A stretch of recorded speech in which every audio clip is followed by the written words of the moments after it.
श्रीराम जय राम जय जय राम। श्रीराम जय राम जय जय राम। श्रीराम जय राम जय जय राम। श्रीराम समर्थ श्रीराम की हे निरंजनाची खूण, की हे निर्गुणाची ओळखण, माया विलक्षणाचे लक्षण, ते हे कवी श्रीराम।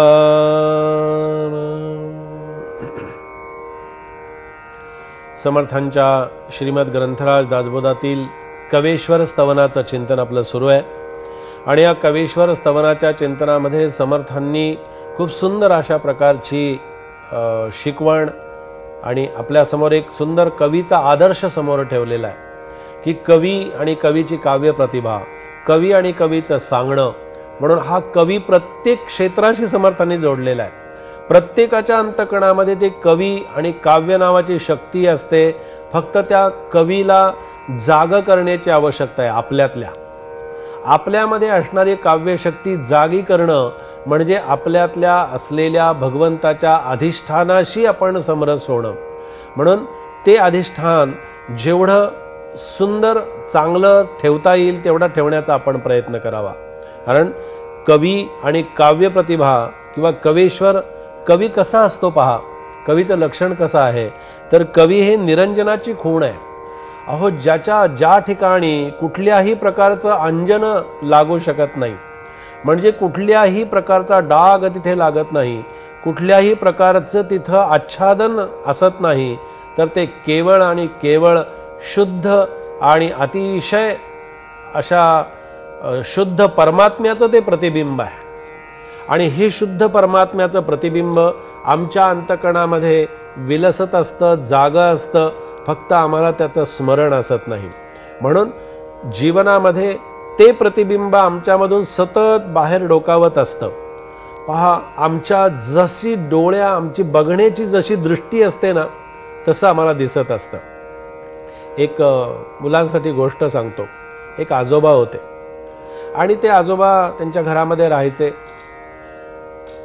काय झालं, कालांतरानं आजोबा जेव्हा खिडकीतून बाहेर बघायचे ना, तेव्हा त्यांना बाहेरचं सगळं अंधुक दिसायचं, काहीच दिसायचं नाही। त्यांना असं वाटायला लागलं की आपले डोळे आता तपासले पाहिजेत, आपल्या डोळ्याचा नंबर आता वाढला असेल, असं त्यांच्या मनामध्ये आलं की बाहेरचं काही दिसत नाहीये। बरेच दिवस झाले हाच विचार करतायत की बाहेर काहीच दिसत नाही, बाहेर काहीच दिसत नाही। एक शेजारी एक मुलगा राहत होता, त्यांच्या एक तरुण कॉलेजचं शिक्षण घेणारा एक मुलगा तिथे राहत होता। त्या मुलाला त्यांनी बोलावलं आणि म्हणाले, अरे तुला आज वेळ आहे का, मला जरा दवाखान्यात जायचे, डोळे तपासायचे, तू येशील का? त्या तरुणाने होकार दिला। ठीक आहे म्हणाले, काय झालं आपल्या डोळ्याला, काय त्रास होतो, काय होतंय? तर त्यांनी सांगितलं, बाबा रे मला दिसत नाहीये। पहा, मुलं किती हुशार असतात, किती त्यांची आतली जी प्रतिभा असते, आतलं ज्ञान असतं, कसं असतं पहा। आता हे वयस्कर गृहस्थ म्हणत होते मला दिसत नाही। त्या तरुणाने सांगितलं, ठीक आहे म्हणाले, मी तुम्हाला दवाखान्यात नेतो, पण आजोबा तुम्हाला नेमका त्रास काय होतो?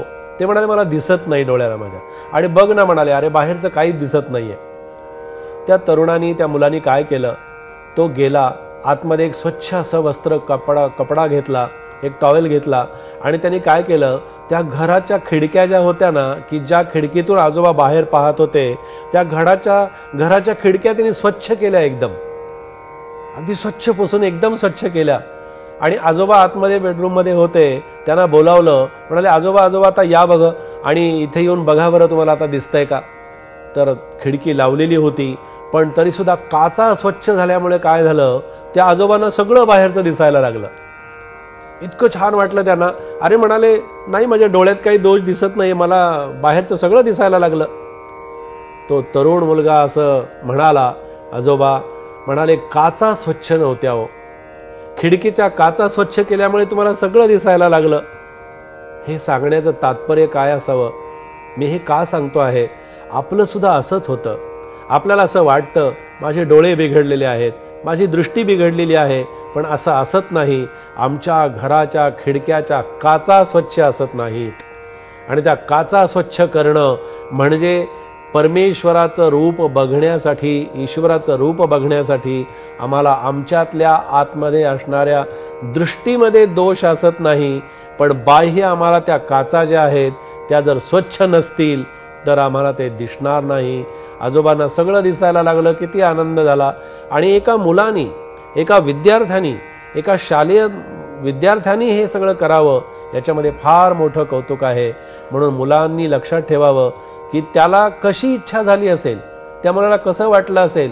नाही तर तो म्हणला असता, ठीक आहे आजोबा मी येतो तुमच्याबरोबर दवाखान्यात, किती वाजता जायचं तुम्ही या बाहेर, किंवा मी तुम्हाला घ्यायला येतो, आपण जाऊया. पण त्या मुलांनी काय केलं, स्वतःची त्याची जी बुद्धी होती ती बुद्धीचा वापर केला. आणि बुद्धीचा वापर करून त्याचं ज्ञान जागं झालं आणि त्याने त्या घराच्या काचा स्वच्छ केल्या.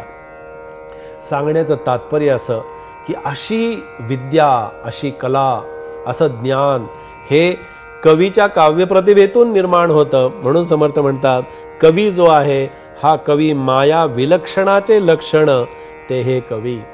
अशा बौद्धिक, शारीरिक आणि कोणत्याही प्रकारामध्ये कवीचं अस्तित्व आपल्याला पाहायला मिळतं.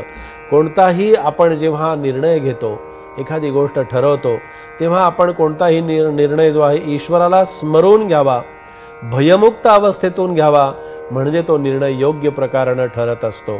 तसा आपला स्वतःचा निर्णय असा करावा की मला माझ्यातली काव्य प्रतिभा जागृत करायची आहे आणि ती ईश्वर कृपेनं जागृत होते. व्हावी अशी इच्छा निर्माण झाली की होत असतं. होणारच नाही, जमणारच नाही, कसं मी करू असं म्हणलं की काहीच होत नसतं. म्हणून या शिकवणुकीसाठी, या विचारांच्यासाठी म्हणून हे समर्थांचं समर्थ चिंतन आज आपण इथे श्रवण केलेलं आहे. जय जय रघुवीर समर्थ.